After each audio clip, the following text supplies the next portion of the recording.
And Nyazhong. You have to respond back. Say it again. Nyazhong. Good. And I'll say hello. That's from South Africa. In Laos, we say Sabadi.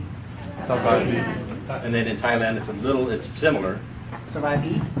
Similar. And then Sat Sri Akal. What is that? Punjabi. Punjabi. And one more for another friend here that I just met. I don't know if she actually speaks this. Strasvicha? Strasvicha? I may not be pronouncing that correctly. It's Russian. You know, you get in trouble when you start speaking these different languages. When I learned a little bit from Michael, and then I'll go up to people and I'll say, Nyajong, Davis Richard. And then they start rattling a bunch of stuff back to me, and I'm not fluent in Hmong at all, by any means. But it breaks the ice, and it kind of gets your foot in the door in working with these refugees. Just a little bit about me, and then Michael will tell a little bit about himself later on. But I started with UC Cooperative Extension in 1985, so I've been about 25 years now with UC. Before that, I spent 9 years in private industry. I taught community college for 6 years, and I spent 2 years in the Peace Corps, Cuerpo de Paz in Central America. And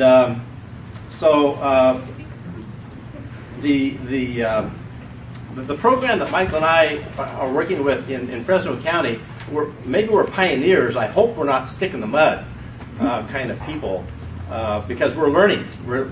Hugh came to us and he learned from us. We're learning a lot from Hugh and Jennifer, and from some of you. And I'm on the RAP listserv, and I learned from some of the things that you guys are all doing. So it's a good learning process where you never know it all, and you can always improve, and you can always learn something new.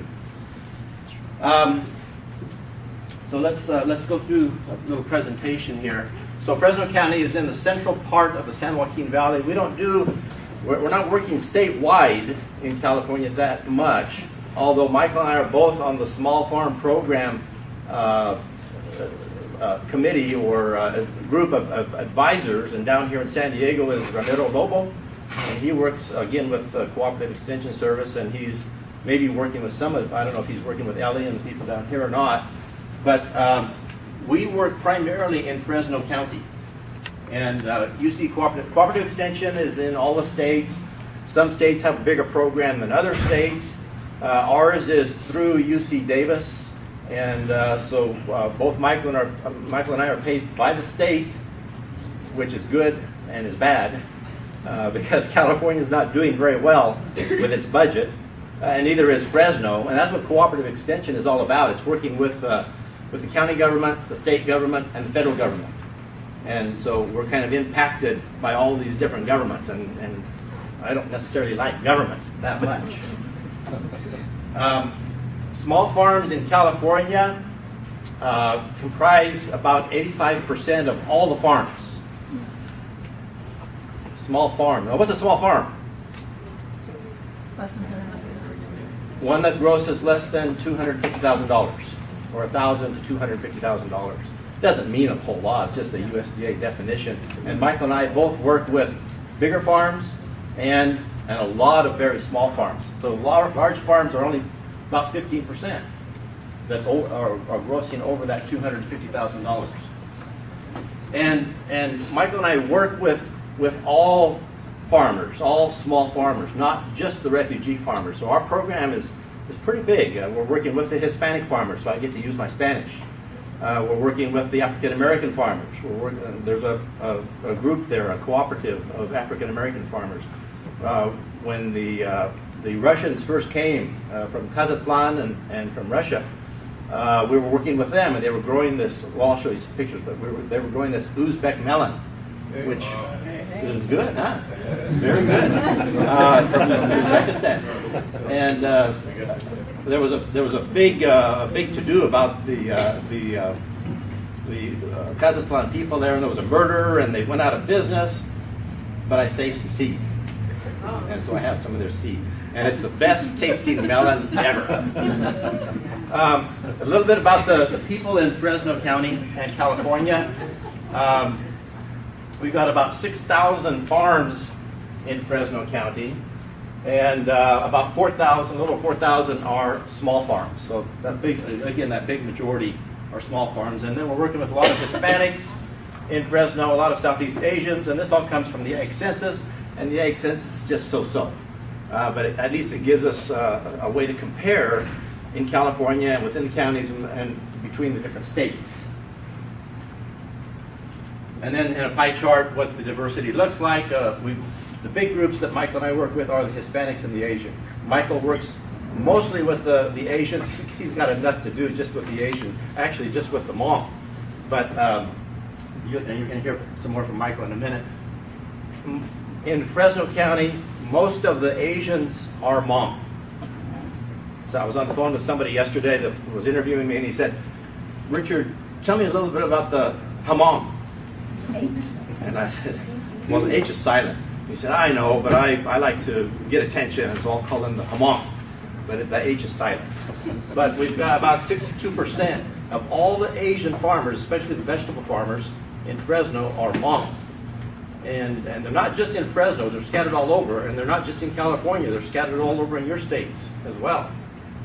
And then we also work with the Lao and the Mian, and then some with the Chinese and the Vietnamese. I think I'll skip over that. It's not a good picture, but that's the Uzbek melon there. Next to watermelons, I think the Uzbek is probably the best tasting, better than Sharon-Tay, better than all of the other specialty melons. And then with the refugee farmers. So I'm going to let Michael take over here and talk about the refugee farmers that we work with. Well, some of you may want to know why the Hmong are here. It's because of Vietnam War. I want to go real quick on this. I want to share a small story about, myself when I was still in Laos. When you were about 8, 9 years old, live in the jungle, chased by communists, and you have to survive. So you find plants, animal, insect, whatever you can find, and to eat it and get away from the communists. So that's why we have to go place to place and finally cross the Mekong River to Thailand and stay in refugee camp. So we came over. I came from farming background. My family's they're farmer and soldier.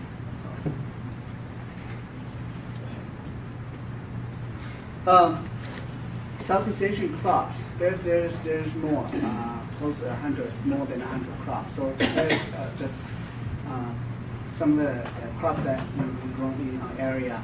Total up to 119 long beans. They're pretty long. It's called long beans. About 2 foot, 3 foot long. Bok choy, bitter melon, daikon, eggplants, and Richard, I brought a little sample over there. I don't know. I'll show you some of those. We have a session tomorrow. That too. We'll show you that too. And so, kabocha, lemongrass, dokwa, mokwa, and as you, there's a list. Just go on. And some of it we don't even know, and when we thought it's a weed, but it's just a crop. So.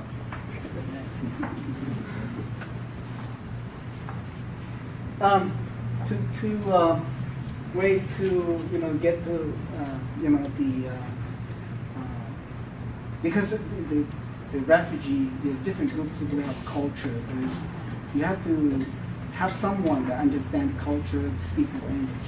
So I do speak Hmong and some Lao, and so like Richard, the numbers said, Hmong were the majority in Fresno. We have a lot of Lao too, and then other language. We may look alike, but we all speak different languages. There's so many, and here's what we do. I have a radio program which I go every week, broadcast some agriculture-related issues. So many things involved in agriculture. you have to have someone there. And, a lot of the farmers just listen to the radio, what's new, what's going on, market, or there's things that can help you at your farm. We have research. We provide some hand lenses so they can see tiny bugs.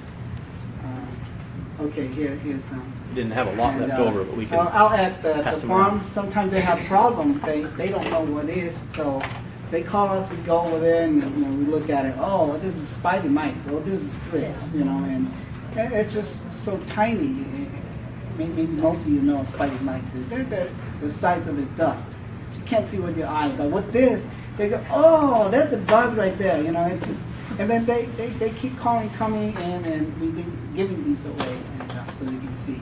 When you have a garden or farm, you have to have these too.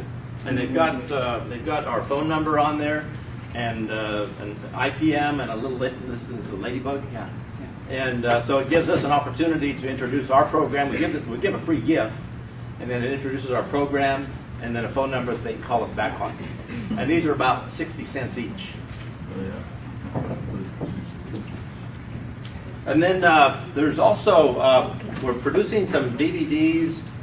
We've made some video cassettes in the past on food safety and on small farms. And then about a year and a half ago, Hugh Hauser came and wanted to interview us on the Hmong and small farms in Fresno. And so he produced this 30-minute video, which is on our website. And if you haven't watched, it's California Gold, so it's specific to California. But we thought it was a good introduction to the Hmong and the different crops that they grow in Fresno. Yeah, not just California Gold, but California Heartland and many other shows that came to our area. They want to feature what's in our area, all the crops of the people, and just things that involve the people. Michael mentioned the radio program, and this is something that we pay for, but it's a partnership, and we developed this partnership with USDA. We got on the phone and we called and we talked to the local people in RMA and with FSA, and they said, yeah, we'll contribute some money towards the radio program. And this is a Hmong radio program. It's specific to Hmong. There are only, I think, 2 stations in Fresno that have a station for Hmong. And so it gives you a good opportunity to get in touch with a lot of people. Michael can announce a meeting on the radio program because they're not listening to KMJ or other radio stations. They're listening to the Hmong station, and this happens to be one of the more popular ones. And so we can fill a bus if we're going to take a tour to San Francisco and Los Angeles to visit the markets, or we're going to have a meeting, or if we want to just tell the farmers that, hey, Cal OSHA is out there visiting the farms and writing tickets, and so be aware, be careful if they visit your farm. So the radio program is, it's about 4,300. I think it went down. They gave us a discount, but about 4,300 split 3 ways. So a little over $1,000 per partner, which isn't too bad. Check in your communities to see if there's a radio program or a TV program. We've also been on TV in Fresno as well, and that's just been for free. They just invite us to be a participant. So check and see if there are these various medias that you can get on and talk about your program and get the visibility. It's good for the County Board of Supervisors, for the City Council, for the planning departments, because you're promoting not only your program, but you're promoting the county and or the city and the state. And so Michael talked a little bit about the research on growers' farms. This is also another opportunity for us to get involved with the growers. Part of my job is education and outreach, and so we're conducting integrated pest management or organic farming or marketing your crops or fertilization or irrigation. That's what Michael and I specialize in. And we're giving this information out to the farmers, but if we're doing some of this on the farm itself, then that gives them an opportunity to see whether it's really going to work with them, whether it's practical, and it establishes a little bit of credibility with us and the farmer if we're actually working with them on a one-on-one basis, not just in a group setting. If I were to take Hugh and work directly with Hugh, there's kind of a camaraderie and a relationship building there. And then new crops. Talk about new crop research, Michael. New crops. This is, can you know what in the picture, what that is? Papaya. Papaya, that's it. And normally you don't see that grow in the U.S., but in a subtropical country like Asia, you see a lot of those. But we grow that in the Central Valley too. As you see the sugar cane, and the refugee set in the area. Now you start seeing some of the tropical crops are being grown there. Guavas, also grow in Fresno, sugarcane, lemongrass, and so many other such as ayas there. How many of you have seen sugarcane growing before? Either in your country or in your gardens? And you see, I mean, the way Michael eats it, and I can't do it because I'm just a homegrown American.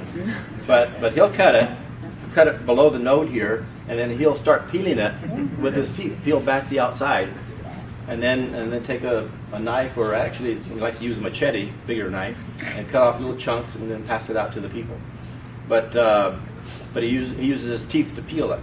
He talked about eating the insects. And well, I have to tell this story, Michael. I know it's going to embarrass you.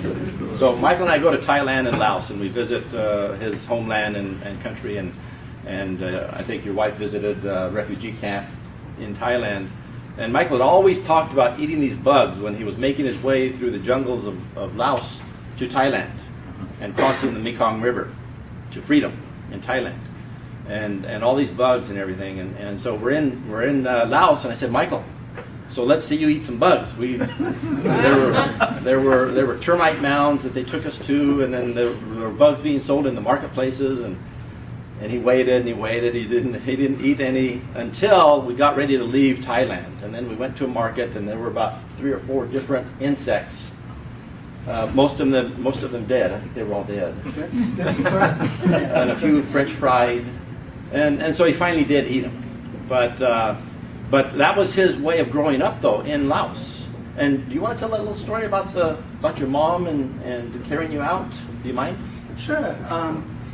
Living in the jungle, that's why it's called jungle. So dense. You live in place where monsoon rain and poisonous insect, snakes. If you survive in the jungle, you're a survivor. But in the jungle, life is tough there. So we have to go through, the trails, and walking through the trails, just get away from the communist soldier. As I was walking through the trail, there's about 2-footer, giant centipede. In Southeast Asia, all the insects, they're giant, they're huge, not like over here. So there's a poisonous giant insect. The centipede was on the trail. Somebody cut it, and they threw the half tails away and left the half head still lying there. That's not dead, moving. So I didn't see. I stepped on it, and it bit me so hard. It injected its poison to my leg, and I fell down. I couldn't get up because it's so painful. And I was the oldest in the family. I was about maybe 7 years old. So I told my mom to go on, because my dad was killed, during the war. So I told my mom to go, and she was carrying the youngest brother on her back, and with some backpack. So they just kept going. I told her, go and leave me here to die. And so she would go about half mile or a mile and left my younger brother there, and she would walk back and put me on her back and walk me. Kept doing that for the next 3 days. So after that 3 days, I was able to walk a little bit, and we finally made it to the Mekong River, which is the border that Laos and Thailand. And we crossed at night. We had to pay somebody with a silver ball. It's very valuable to the Hmong, to the Asian country. So somebody had to sneak us across the river at night, and we finally saved, and the next morning to the other side of the river. So that was an experience. What year of a was that? lifetime. What year was it? That was 1970, 78, 79. So the war had been winding down, and we were pretty much out of there by then. But while Michael was going, you were going through the jungle how many years? From 75 till 79. And this little 7-year-old boy was carrying an M1 M1 carbine and a one hand grenade. Hand grenade. It's heavy. It's about 5 For a 7-year-old, pounds. yeah, would be. And walking through through the jungle on the trails, and we're so hungry. We came across a river. There was a lot of fish, floating in the river. We couldn't, there's no way we can get the fish. Also, we were all hungry.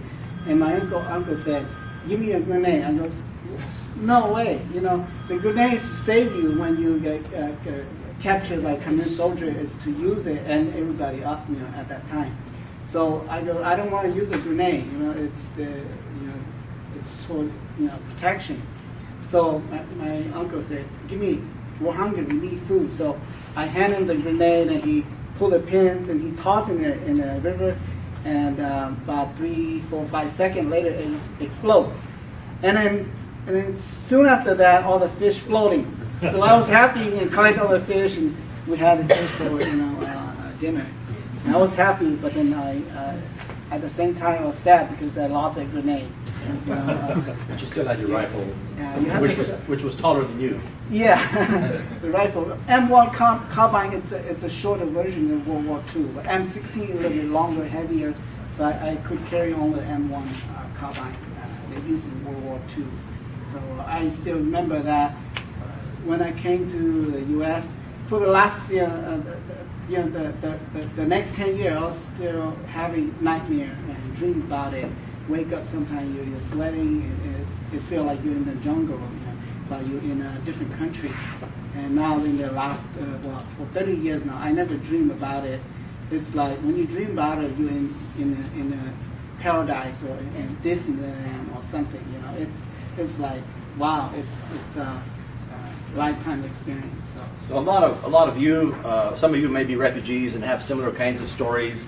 You had to flee the enemy in your country until you came to the United States, and a lot of you are working with people like Michael that have this kind of a story. Some of you I know are working with the people from Burma, with the Karen and Karini people there, and they've got to flee. They're similar to the Hmong. You've got these two subgroups that are having to flee the Burmese army, which forced them to do labor or bomb the villages and kill people and rape the women. And so that's going on in Burma as we speak. And when we were in Thailand, we had a chance to visit with someone who goes across that border to try to help them. That's a whole other story. The Hmong and the Lao and the Mian in Fresno are 3 subgroups that have 3 different languages. And they all have one thing in common. They use a lot of their extended family to help on the farm. They're true family farms. And that's good, and that's bad. The bad part is that in California, we're so lucky to live in California, but California views all these extended family members as employees. And so anything that, any law that applies to employees applies to these family members that usually aren't being paid. They're volunteering to help on the farm, to help mom and dad, or to help there might be uncles or cousins or aunts or grandma or grandpa. And so these are all probably relatives to the owner of that green bean farm and helping, but they have to follow the OSHA regulations and the labor regulations.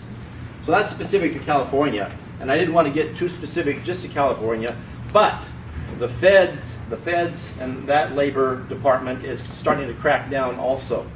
And so you need to be aware of what the feds, we just talked to our Fed person, and they're going to start enforcing even greater the labor regulations in all the states. in the United States.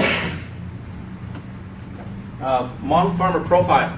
Michael, do you want to look at this profile? Yeah, the Hmong came to California from Laos and Thailand, so their education level about at the fourth grade level. So their type of agriculture is slash and burn because there's no machinery, there's no chemical, no fertilizer. You want organic products, buy from people from the highland of Laos. So slash and burn. There's no irrigation. All you do is just burn the, cut down the trees and let it dry and burn it and just plant your seeds and the water just waiting for the rain to help the crops grow. The family, they have average about 6 to 8 kids. My family was poor. I have, me include my 3 brothers.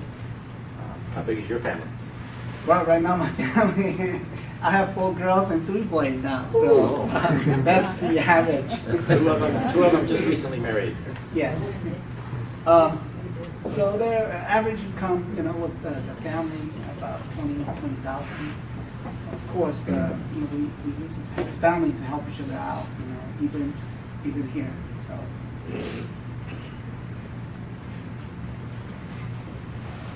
Yeah. Do you guys grow ong choy? It's like also water. We grow that a lot. Okay, so that's Ong really choy. popular in our community garden here, but I've heard that it can be a weed In other states, not in California. Well, Federal. it's on the federal endangered species list. Well, not endangered, but invasive. Invasive. It's endangered in other states because you can't grow it. But it's a noxious weed. But in California, because of our climate, the Ag Commissioner looks the other way, and they allow our farmers to grow it. And Michael actually and one other seed company have licenses now that they can bring the seed into California. So I don't think that Michael can sell it to you in your states, can you? No, not to other states. But if you came to California, if the price is right,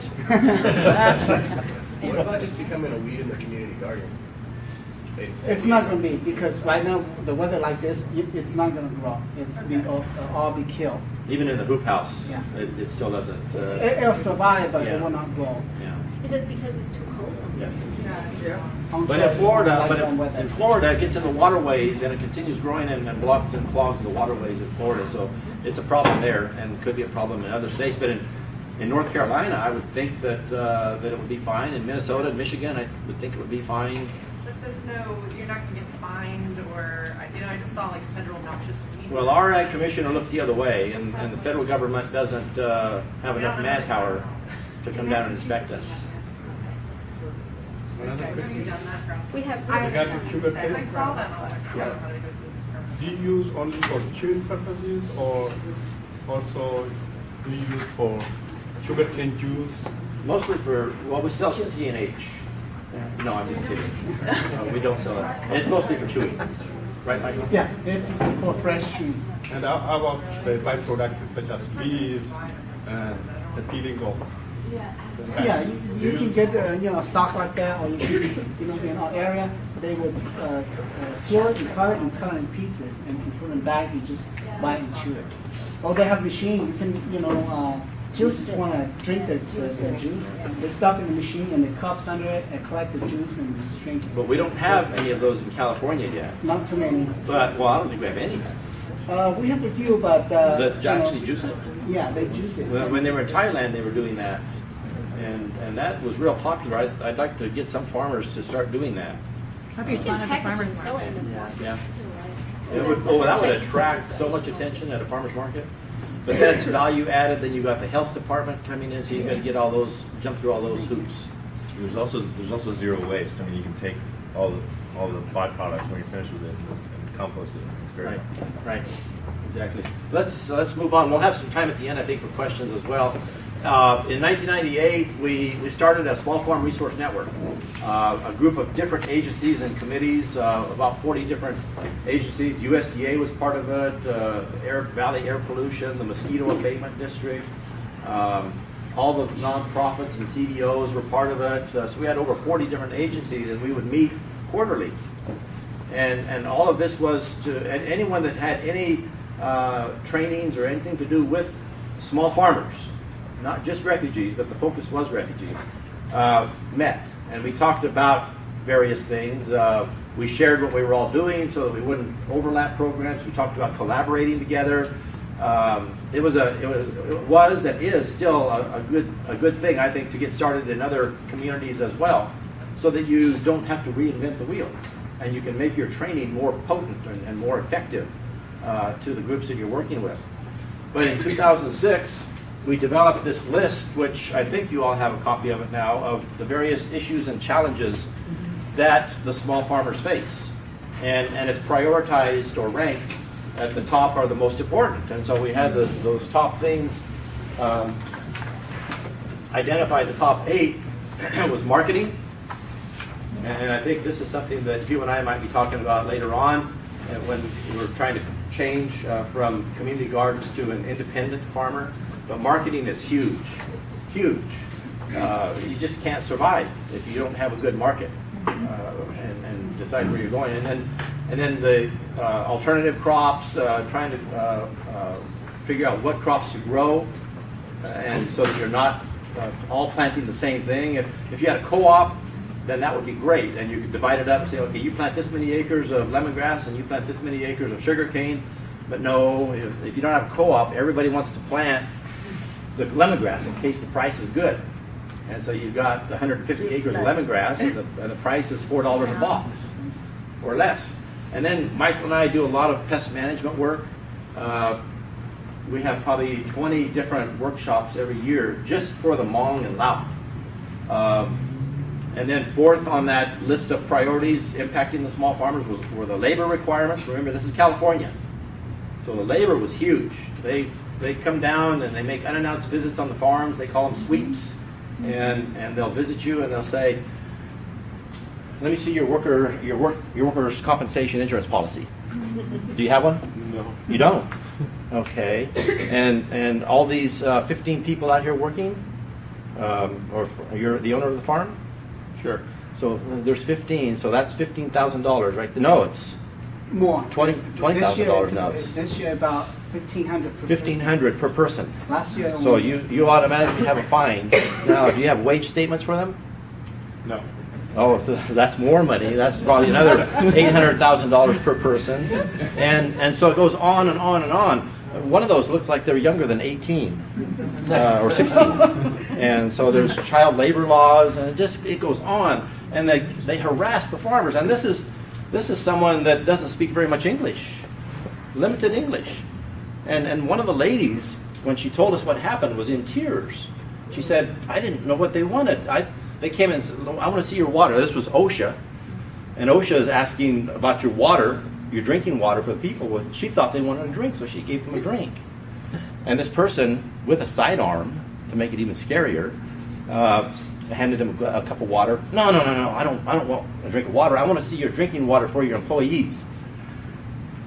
So I don't want to come down too hard on these state agencies, but they are a pain. and they don't seem to have compassion for the farmer. I know that they're just enforcing the law, and the Hmong want to obey the law, but there's not any kind of compassion or trying to work the issues out. So that's labor and OSHA.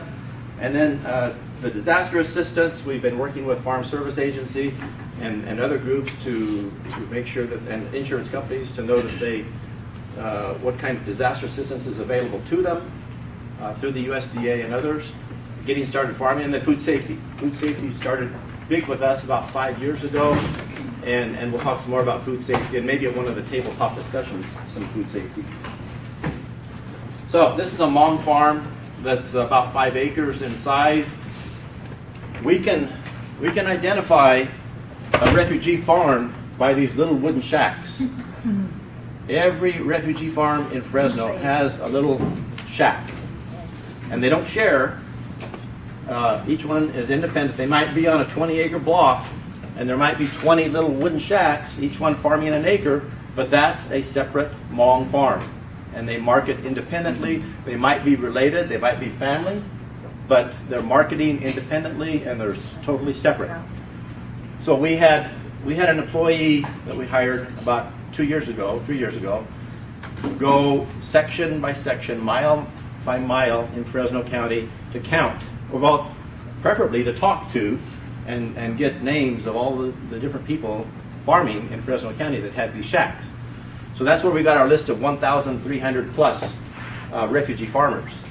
Now he didn't always find the farmer, but he found the shack, and he could tell whether it was Hmong or Lao shack by the way it was constructed. So if there wasn't anyone there, so at least we have numbers of how many refugee farmers and how many are Hmong and how many are Lao, and then we kind of fudge on the Mian population. But that's how we got the 1,300 plus. And it took him the better part of a year to do that full time. So you want to talk about the marketing? We just had a meeting yesterday talking about these marketing issues. Marketing, what do these farmers market their crops? In Fresno, we have a lot of packing house, such as Sarabian, Jibba Farm, Best, all of these names here, and some of the farmers they travel, down to LA, San Francisco. I think one or two farmers even travel down here to San Diego. And from every other year, we have a California Small Farm Conference, which a lot of these farmer market managers they go there and learn about new things. And so I was able to connect some of the farmers to these markets throughout California. So farmer market, terminal market, we have LA terminal market, Oakland, San Francisco, which the farmer individually, they don't sell to these markets, but they sell their products to the packing house, and the packing house will take the product to terminal market. Roadside stands, we have cash buyer. Cash buyer, they like restaurant, they come with a truck to the farmer and just throw $10 here. I want $10. At the end of today, I want to pick it up. So cash buyer do that way. Roadside stand, we do have stand at throughout Fresno. They sell their fruits and vegetables that way too. Like I said, restaurants, retail store. We have the local market that they harvest their crops and drop at the market store as well. And those probably 8 or 10 specialty retail stores that are run by Asians. They might be Cambodian or Vietnamese or Hmong or Lao. And that's one of the outlets for the sugarcane, one of the outlets for the lemongrass. Not huge quantities and not necessarily great prices, but many of the farmers are using these different places. So we'll have some farmers selling to the cash buyer and then also going to maybe 1 or 2 or 3 or 4 farmers markets, up to 7 or 8 farmers markets every week, and then taking some extra produce to the packing houses that they can't sell anywhere else. So they're selling to a number of different places. Some of them, or maybe a lot of them, and then some just strictly sell to the packing houses.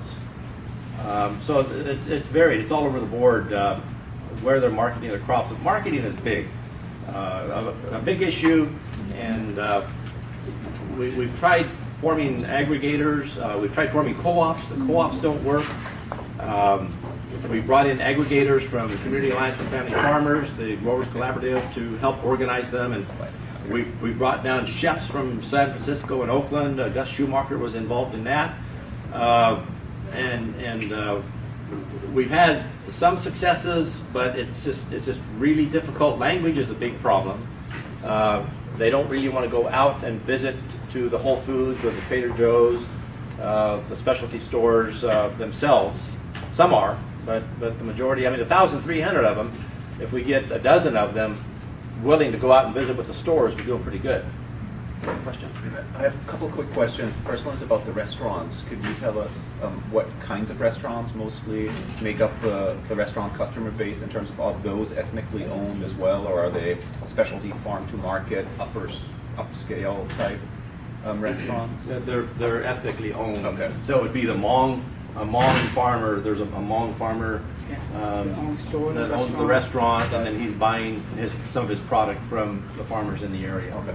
And then the second question, do any But of let me just expand on that too. Sure. So Gus Schumacher brought down chefs from Oakland, and so we were trying to get more sales into these restaurants by having the chefs visit us and see what we produce, and then we served them lunch, a traditional Hmong lunch, and they were excited. But the problem was that we needed a community-based organization to follow through with that, and it didn't happen. This director was interested and started on it, and it's not something that Michael and I can follow through to the end because we have too many other things. I wish now that we had, because that was a missed opportunity. I don't think it's totally missed, but we should have followed up. Someone needed to follow up on that because we had, I think, 15 chefs come down from Oakland and San Francisco, and that would have opened up huge possibilities. They were willing to send a truck down to Fresno to buy our product, and it would have been a pretty simple connection. But someone needs to organize them, and that's the hard part. The second question I have is, any of the farmers are doing any value-added activities with their crops?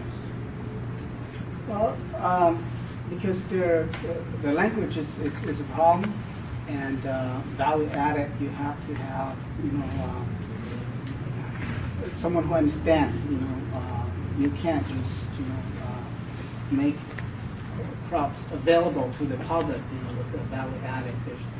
For example, if you were to do that, you have to have a kitchen or something. Right. Yeah. So. But we have been trying to get them interested in the loofah. Does everybody know what loofah is? Cinqua loofah. It's a great squash. I mean, much better than zucchini and crookneck. Stir fried with some garlic and some onions and mushrooms. I did one year. It was really good.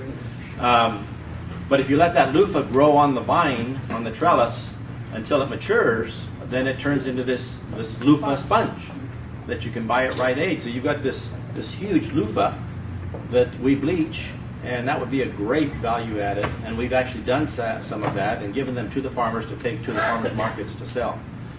But it's hard to get them interested in doing that, and they've got to add that to the certified producer list as well, since it's a different product than the loofah squash. So there's some headway being made in that area. Question back here. So when you're doing any of the direct marketing with the farmers market, are most of the customers other Southeast Asians who are familiar with the specialty crops, or is your American population kind of more familiar with ours in North Carolina? It's getting better. It's getting better every year. Most of them are the Asian population stopping at the farmers markets. Yes, but it's changing. I mean, the people when the farmers go to San Francisco and Oakland, they're willing to try different things, different foods. Fresno farmers markets, I don't think they're as interested in trying different foods yet, but that's changing. And so we're doing recipes now. Our cooperative extension does 4-H program. We've got our nutrition staff, and then Michael and I, and so we're working with the nutrition staff to do these recipes. And we'll give these to the farmers, and that's going to be our big plug this next year, is to give all these recipes for about 15 different crops. Bitter melon stir fry. Sound good? And I had stuffed bitter melon. That's really good. Opal and beef. Loofah and prawns. So we'll be talking more about these recipes, I think, tomorrow in a breakout session. Well, I want to say one thing here. Just because they're 4th grade education or less doesn't mean that they can't learn. I mean, they've got cell phones. They didn't have cell phones in Laos. I mean, they do now, but they didn't back in the 70s and 80s. But they learn. And there's no reason why they can't start blogging or have a web page or Facebook or Twitter to advertise their products. They just need to be trained how to do that. So that's what Michael and I are going to be doing this year. I've got a new Android, and so I'm tweeting now. And I actually, as I was tweeting, I found one of my Hmong farmers. I found a Hmong farmer who was also tweeting his product. And then I looked up his what do you call it, his profile, and he was from Fresno. And I didn't even know. So I had Michael get in touch with him, and so we're going to go out and meet with him. But we need to get more farmers to do these kinds of things to market their crops. cooperatives, for whatever reason, don't work real well. Let me just go through and see if there's anything else real important. These are some of the recipes for jujubes that we're going to start distributing. They package up and sell. These are I think Chinese eggplants, and this is one of the wholesalers that they sell to. This kind of answers that question: who buys the product at the farmers market? So here are Asians buying from an Asian farmer, and here's the loofah down here. And Snake gourd. can you see it? Yeah, snake gourd down there. Okay, and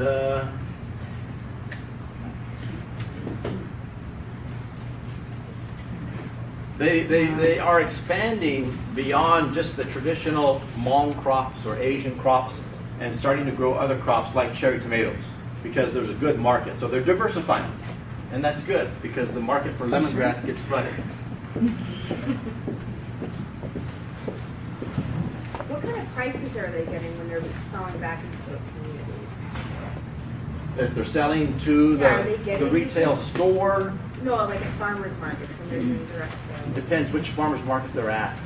If they're selling jujubes in Fresno, they're probably getting $1 a pound. If they're selling at San Francisco Ferry Plaza, they're probably getting $3.50 a pound.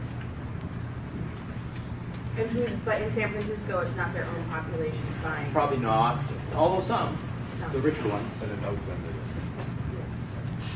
And so again, the typical Hmong farms would have their family out there. This man and his 2 daughters. Question. Do you have a program, Master Gardener?